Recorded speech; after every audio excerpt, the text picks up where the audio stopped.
गाँव रे बुलिला खंडा प्रेम व्यापार को नहीं उत्तेजना देखंतु किभली होहल्ला चली गाँ भितरे। पुरी जिला गोडिसागोदा थाना ओगाड़पुर गाँव रे अवसर प्राप्त सेना अधिकारी लक्ष्मीधर पलेई को ग्रामवासी गृहबंदी करी रखिथिबा अभियोग होईछि। तांको परिवार को बासंद करी गाँ लोके खंडा धरी घर बाहर जगी रहिथिबा परिवार लोके अभियोग करिसंती। हमको पानी दौना हमको बाहर को काढ़ी दौना खंडा कटुरी धरी बुलूंट आम केमी बचीबू आपण मानक एतिक भी नवेदन सरकार का आगे आमको केमती न्याय मिलू सुरक्षित दियो।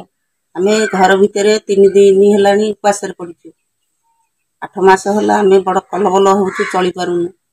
आमको जो अश्लील भाषा बका गाड़ी भल मंद सब करुँच केमी बचीबू आमको घर काढ़ी दौना मेडिकल छाड़ी दौना कुआड़े छाड़ी दौना। सेपटे ग्रामवासी कहिसंती लक्ष्मीधर पुओ गाँवर जने युवती को प्रेम करी प्रतारणा करिसंती। ए संपर्क में गड़िसागोदा थाना रे अभियोग हेबा परे लक्ष्मीधर पुओ जेल मध्य जाइछंती। तेबे आम सहित कोनोसी विवाद नाही बोली गाँ लोके कहिसंती।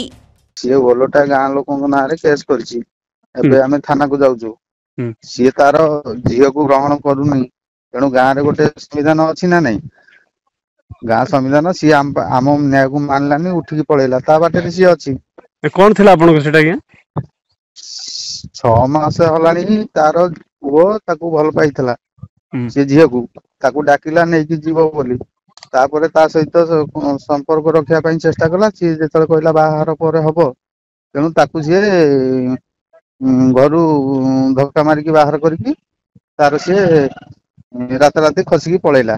ओगाड़पुर ग्रामवासी एवं पूर्वतन सेना अधिकारी परिवार मध्य विवाद लगी रही बेले उभयों पक्षर थाना रे मामला रुजु होईछि।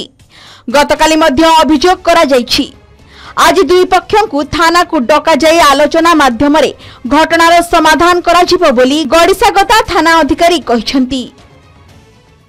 ताको काली एमाने जो अभियोग करछन जे हम कोन घर छाडू नांती इलेक्ट्रिक तार काट देले इले कहिसंती तो तांको सेठू काली डका हैतला से गाँ रो किछि जो मानक ना से अभियोग करथिले से काली राति नले से मना करले कि हम तो सेमती किछि करनु बोल ठीक अछि ताले आज से मानु डाकी छी आज से 10टा भीतर आसीबे उभय।